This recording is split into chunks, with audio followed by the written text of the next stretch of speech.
Чүйдө башка аймактарга салыштырмалуу жай мезгили кургакчыл болгондуктан дыйканчылыкта суга түсүү маселеси дайыма курч турат. Ошондуктан дыйкандар соңку учурда жамгырлатып жана тамчылатып сугарууга өтүүдөн сырткары мына ушинтип сууну топтоп сугат мезгилинде колдонууга өзгөчө басым жасоодо. Азыркы учурда биз Ысык Ата районунун Кең Булуң айыл өкмөтүндө жайгашкан декадалык жөнгө салуучу бассейнде турабыз. Бул бассейн 82-жылы курулуп, көп кызмат кылбай турган. Былтыр 25-жылы бул оңдоп түзөөдөн өткөрүлүп, бүгүнкү күндө 1 миллион 200 миң куб метр суу топтолуп, жалпысынан райондогу 960 гектар жерди суу менен камсыз кылат. Суу маселеси дыйкандарга берүү татаал болчу. Суу бул БДРге токточу эмес, түз берчүбүз, БДРге топтой алчу эмеспиз. 90-жылдан бери ремонт жүрбөй, суу жакшы берилбей калган.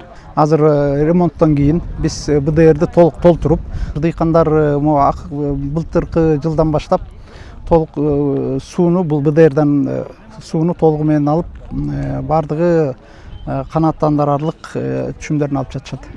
Ысык Атадагы декадалык жөнгө салуучу бассейндердин бири Туз айылында жайгашкан. Бул 1987-жылы эксплуатацияга берилген. Бирок тилекке каршы акыркы жылдары кароосуз калып, суу жоготуу абдан көп болгон. Азыркы учурда бул жерде кайрадан оңдоп түзөө иштери жүрүүдө. Жылдын соңунда ишке берилет деп күтүлүүдө.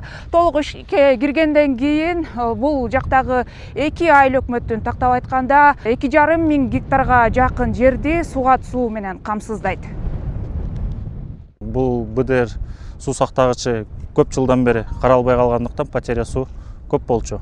50%га толтурушпай жүрүшкөн буга чейинчи.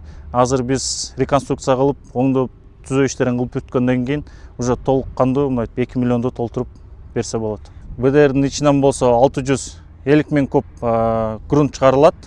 Анан кийин уже геомембраналар менен төшөлө баштайт.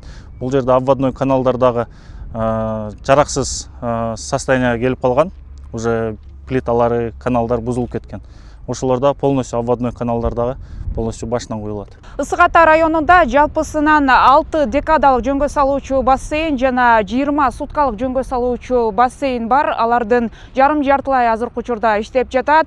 Калгандары мына ушинтип оңдоп түзөөдөн өтүүдө. Бирок толук кандуу жаңылангандан кийин аймактагы суга түсүү маселеси чечилерин адистер айтууда. Каныкей Бозгонова, Чыңгызхан Калбердиев, Ала Тоо 24, Чүй облусу.